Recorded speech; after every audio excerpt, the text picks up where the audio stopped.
Long ago, before Cybertrucks and iPhones, a kingdom existed. A kingdom not too different from yours or mine. It was devised of classes, ranging from the poorest of people to the richest. Poverty would mean a life filled with hard labor. Nothing would come easy. Those bound by it were surrounded by family, their closest loved ones. The wealthy lived in what seemed to be a world of their own. They would never admit it, but they envied this life, a life so simple, for they lived the polar opposite.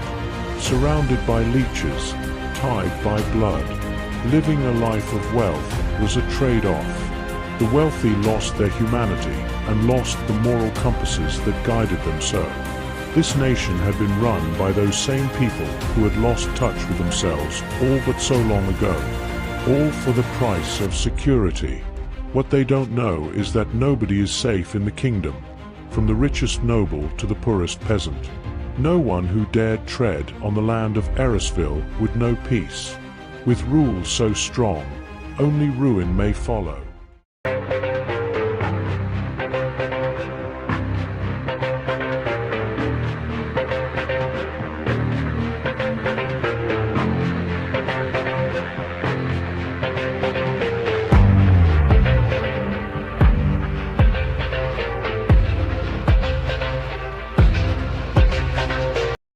I hope noble life has treated you well.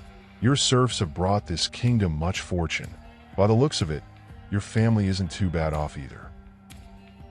Thank you, my king. We're lucky to serve a king so gracious. I've done so much in life. If only I could find a prosperous woman for my son to keep our legacy and my work alive. I swear some days I worry about that boy. Since he's returned from that noble school of yours, he's been different, distant. Norton, worry not. I'll see to it personally that he will find the same love that I provided for you and your wife here. Pardon me, your majesty. My boy, did the serfs teach you no manners? You don't interrupt conversations with the king. No worries. I was wrapping up anyways. Norton, I shall send for you later. For the love of the Watcher, I should have let him forge his own destiny. Have more faith in your boy, Norton. They hold the keys to our future. Of course, my king. I shall try my best. I shall see you soon, my brother. I wish you many blessings, young man. Boy, this better be important. That was a very high-level conversation. Father, my apologies. Mother requested to see you upstairs. I believed it to be urgent. I'll see to her. Find a better knock, boy. Of course, Father. I made a fucking idiot. My love, you summon me? Did I? Seems as though I'm losing more time than I can account for these days. I saw you speaking with the king. Will he see to it that our boy finds a wife? My love, let me worry about these things. You must focus on resting. I'll see to it that our boy will be taken care of. Norton, my deepest love. I trust you to be the best man for the job. Of course I am. Get some rest. I'll send up the serf to check on you soon. Of course, dear. She should bring me a bit of herbal tea.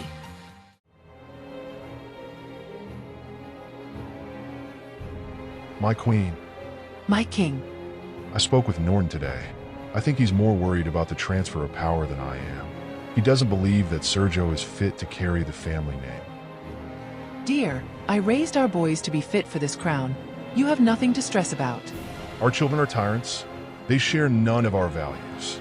Sparrow is as evil as they come, and I have no doubt as a ruler, he'd bring us to ruin. You need more faith, my love. Those children were made by us. They've got good heads on their shoulders. Mavis, they have you fooled. Sparrow will not run this kingdom so long as I have breath in my lungs. You know what I say is true, but you deny it? Why? Those tyrants, as you referred to them, are our sons. They are our legacy, for better or worse. If we wish to maintain our fortune, our name, and our freedom, we must entrust the process. Dear, let not judgment cloud your mind. Sparrow will make you proud. I pray you're right. This kingdom is my life's work. These people mean the world to me. I've felt life be summoned here through highs and lows. I fear we didn't prepare them for everything. There is nothing you don't think of. We are here today. Tomorrow may be another fate. Do what you can, while you can. You were right, my love. You put my mind at ease. Thank you. Oh, of course, dear. That is why they call me the Queen. Anytime, my king.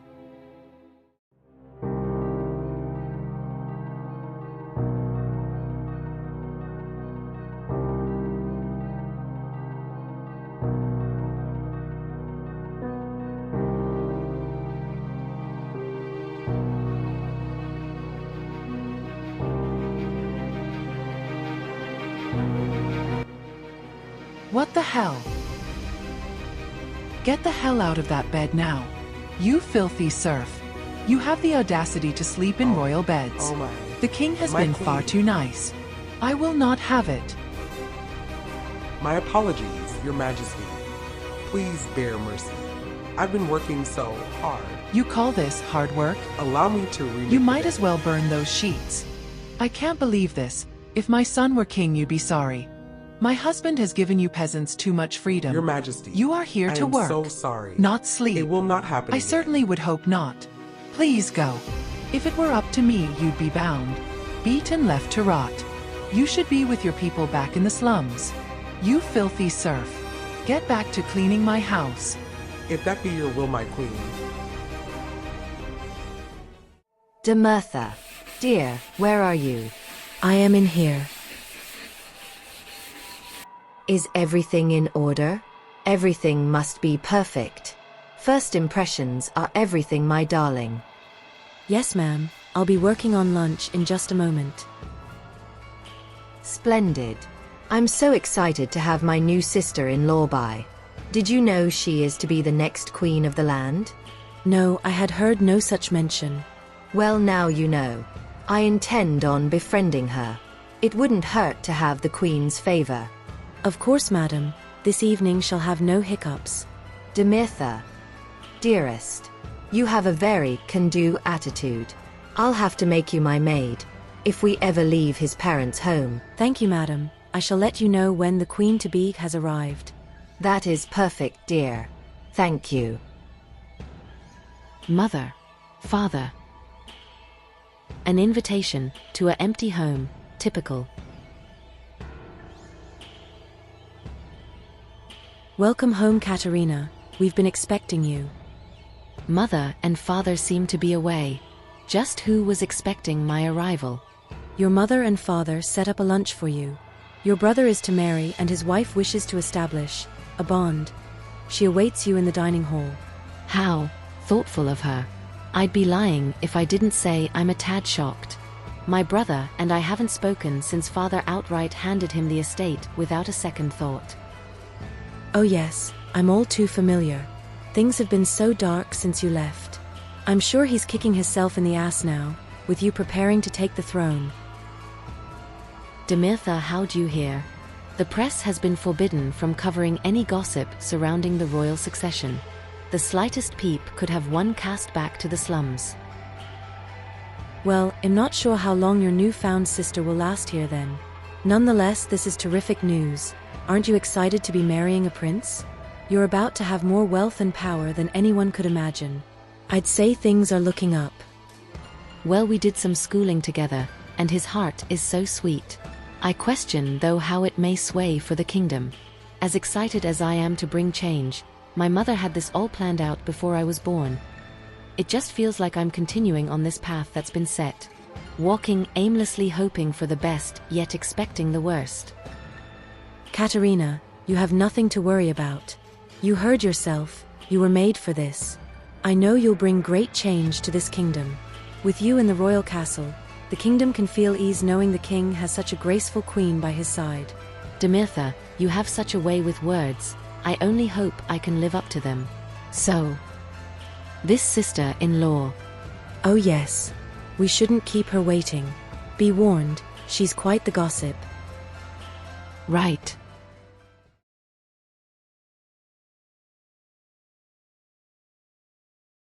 Madam, Katerina has arrived. Oh, lovely. Do send her in. Katerina, Allow me to say it is so good to finally make your acquaintance. I am just as thrilled to be meeting you, Candace. I was quite surprised to hear that brother would be getting married. Oh yes, I was also just as shocked. Father told me that a noble family from overseas needed a princess. Next thing I know, I am on a boat headed towards Erisville to start a new life. Allow me to say, I am so thrilled to be here. Back home the houses weren't nearly as extravagant. Don't even get me started on the fact that serfs aren't a thing back home either. We freed them years ago. I can say in my time here I've missed the convenience of having someone wait on me hand and foot. Oh, and Demirtha is such a charm. And we're so lucky to have you. Very noble of your people to free their serfs. There aren't too many nations that taken the route. I wish I could say it was a noble effort. The truth is my father fell head over heels in love for a woman who happened to be a serf. He was still married to my mother, of course. As time went on, she seemed to grow larger and larger. Turns out she was with child. My father's child. My goodness. Yes, I fear it was quite the affair. She wanted her freedom from life as a serf. More so from life under my mother's thumb. My mother tore that woman down in her time with us. She threatened to kill herself and the baby if my father didn't free all the serfs. Seems like she got her wish. That she did. Our family was disgraced. The empire my father built crumbled before me and my siblings' eyes. And the money stopped flowing. My word. What a tragic story. I am very sorry to hear. No need for pity, Katerina. That fate brought me here. And I intend on using this opportunity to my advantage. Your brother will love me as I will him. I think you're missing the point of my story. Don't sleep with serfs? Katerina, you are so precious. It should be studied. Not sleeping with serfs is usually a good rule of thumb. But more important, you will be taking the crown soon. Trust no one, darling, not even the people sworn to you. If you want to save this kingdom from ruin, you must first secure your home bases. Love your husband, bear his child, rule this kingdom. In that order. The day will come where you'll need to act, and let me tell you, your best bet is to destroy the machine from the inside out. My goodness, would you look at the time? I really must be going. However, thank you for this, Candace. I wish you and my brother many successes anytime. If you ever need anything, don't be a stranger. Of course, Candace. Be well.